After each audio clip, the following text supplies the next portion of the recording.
Well, howdy, folks. If you're thinking about moving to the good life, you've come to the right place.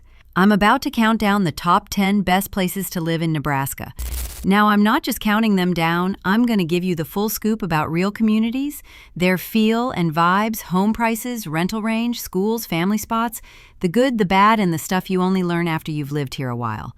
So grab a runza and settle in, and let's get started. Starting off my list with the twin cities of Gering and Scottsbluff. Separated by the North Platte River in the Panhandle, these two have become the biggest urban area in western Nebraska. The vibe here is pure, classic, small-town Nebraska, where folks are friendly, conservative, and still wave when you drive by. Shopping isn't great, but have Walmart, Target, a few formal wear stores. Now let's talk numbers. In Gering, the median home value is just around $172,000, with a median household income of about $68,771. Rents are a steal at an average range from $550 to $775. Over in Scottsbluff, the average is a bit higher at $1,049, but still well below the national average. It's relatively cheap, and it's a few hours driving distance from Black Hills and the Rockies. A decent number of hiking opportunities at the Monument and Wildcat Hills. If you're a big nightlife person, there's not much going on. But yeah, lots of outdoor stuff to do. Lake Minotaur is really close and it has good camping, fishing, and water sports. Lots of hills and bluffs for hiking. If you're looking to live out of your RV and there's room at Robidoux for you, it's not to be too bad. It's right outside Gering. Rolling on into my number 9 spot is North Platte. It's a historic railroad town right in the heart of the American West. The feel of the town can be a bit of a paradox, though. On one hand, it's a welcoming small-town community. On the other hand, some folks who've moved there say it can be incredibly insular and hard to break into if you weren't born and raised there. The schools here are solid, too, with the public school district ranking number 18 in the state. I was in North Platte a couple of days ago and was just remarking how much it's changed. I think the town has really turned a corner in the last decade. There's a palpable sense of energy now and a lot of new development. The Canteen district is great. I've asked a friend of mine who lived here for the last 11 years. He said he always thought we were okay, just a slight drug problem. Financially, you're looking at average rent for an apartment at $995 a month, with a pretty wide range from around $475 on the low end to over $2,000 for bigger places. The median home price is $230,000. When you're looking for a place here, I'd recommend the areas around West Leota Street for beautiful river and park views, or along South Jeffers Street is a main drag with plenty of shops and things to do. For more established, family-friendly neighborhoods, check out Buffalo Bill Estates or the areas near Lake Maloney.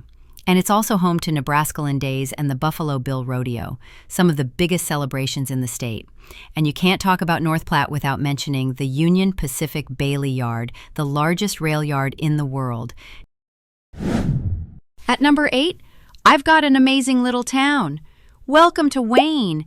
Wayne is a bit unique in Nebraska, as it very much revolves around the college. There's not much to do that isn't connected to the university. It gets an A- from niche, and its school district is ranked number 19 in the state. It's home to Wayne State College, and there's a nice mix of young energy and quiet, peaceful living. The whole town has a dense suburban feel, but it's so compact, and one of the best things about Wayne is that everything is close together. You can walk to the parks, the stores, and the restaurant, the feel that people just love. It's just perfect for raising a family. Being a smaller town, the cost of living is overall 4% lower, with housing costs being 20% lower than the national average. The median home value is $182,661, and the nearby hub of Norfolk has homes around $198,000. Rent is a bit of a mixed bag because it's a college town, with places ranging from $750 to over $2,100, but the median rent is low at $570 per month. The biggest con of living in a small town like Wayne is just that it's small. Your options for shopping, dining, and entertainment are limited. If you're looking for a Target run or a fancy night out, you're probably fixing to drive to Norfolk or even Sioux City. You're not terribly far from Lincoln or Omaha if you want to have more entertainment opportunities. Cruising down I-80, we land at number 7, York.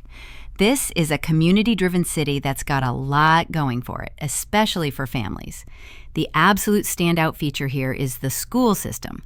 York Public Schools ranks as the number 12 best district in the entire state, which is a huge deal for a town of about 8,260 people. Right on I-80 gives it a bit of a crossroads feel, but at its heart, it's a quiet prairie town. With a private Christian university and a couple of parochial schools, there's a strong Christian presence that shapes the community's values. Your wallet will be happy here, too. The median home price is about $215,000, which is a good $80,000 cheaper than in nearby Lincoln. Rents are also very reasonable, averaging around $1,045 a month. The biggest drawback is the limited job market outside of the big local employers like York General Hospital and agricultural companies. Like many small towns, pretty much everything closes down early. Some resident reviews point to a darker side, mentioning issues with drug use in the county and a feeling of being unsafe near the interstate late at night. And let's not forget, you are in the heart of Tornado Alley, so having a good storm shelter or a basement isn't just a suggestion, it's a necessity. And a trucker here got his fuel stolen from both of his tanks, and turns out the police are pretty familiar with these kinds of thefts. It's a really common problem in that area. Pulling into the number 6 spot is Hastings, one of the key cities in central Nebraska's Tri-Cities area. Hastings has the soul of a historic working-class town. It has a beautiful downtown with a timeless feel, and it's home to Hastings College and a Central Community College campus. For families, the Adams Central School District ranks in the top 25 in the state. The 5% less expensive cost of living here is a major plus. While the median home sold price was $245,000, the rental market is a little unusual. A one-bedroom apartment averages around $1,147, but a two-bedroom is actually cheaper, at about $884 a month if you've got roommates. So it pays to look for a place with a little extra room. If you're looking for a quieter, more rural setting, the small town of Juniata, 10 minutes west, is considered a decent place to live. The historic downtown district is the heart and soul of the city, with about 20 blocks of historic buildings housing shops and theaters. Highlands Park is another beloved local spot, home to the famous Fisher Rainbow Fountain. Now, let's get real about the downsides. Hastings has a long history of what some residents call deprivation and lack of investment. The job market is a major con. There are very few high-paying or graduate-level jobs, which means many people have to commute or settle for lower wages. The median household income in Hastings is $61,202. The shopping scene is also grim, and the nightlife is pretty much non-existent. Up in the northeast corner of the state, my number 5 pick is Norfolk.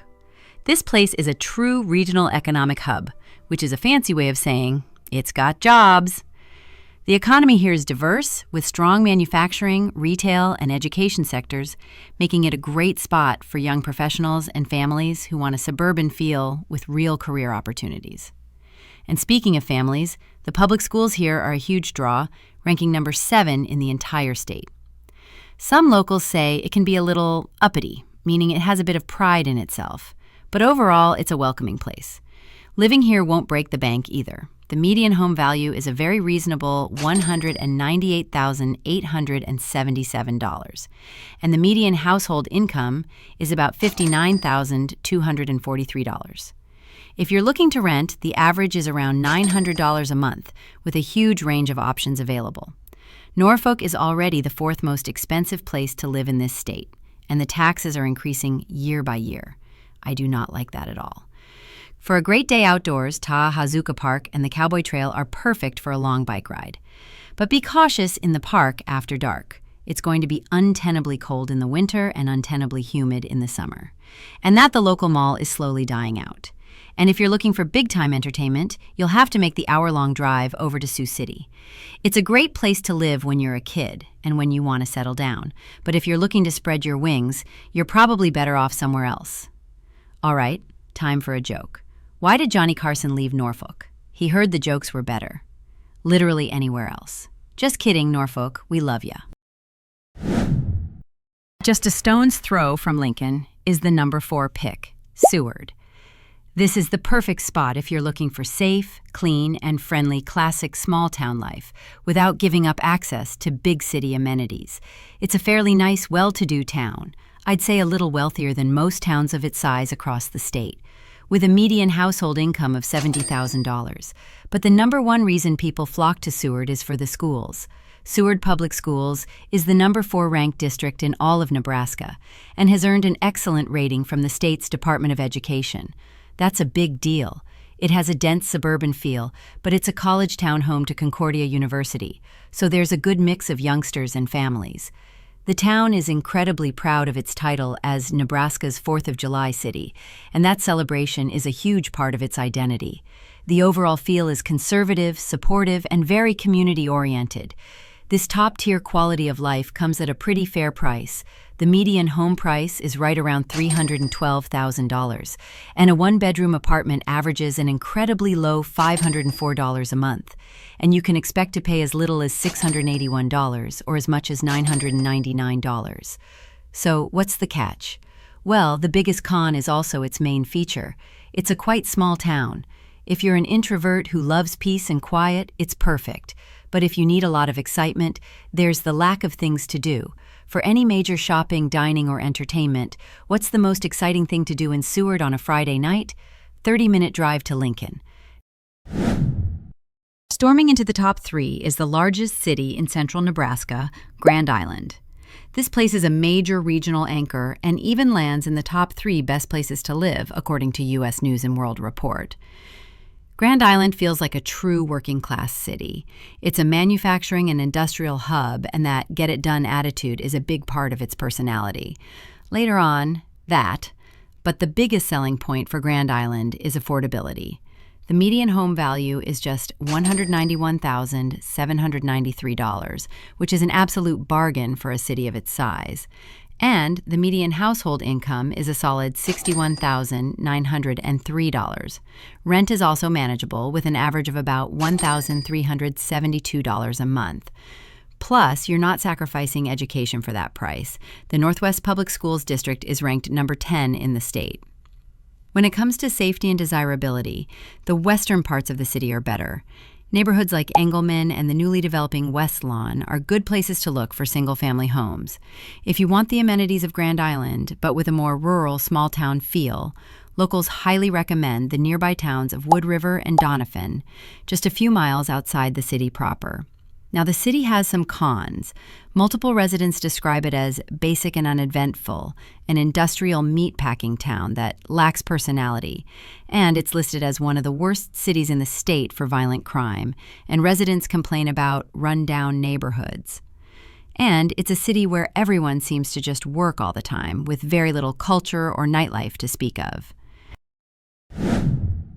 Coming in at a very strong number 2 is the dynamic hub of central Nebraska, Kearney. It's a bright spot in the state. It's a college town, but has a special kind of energy. This isn't just some sleepy college town.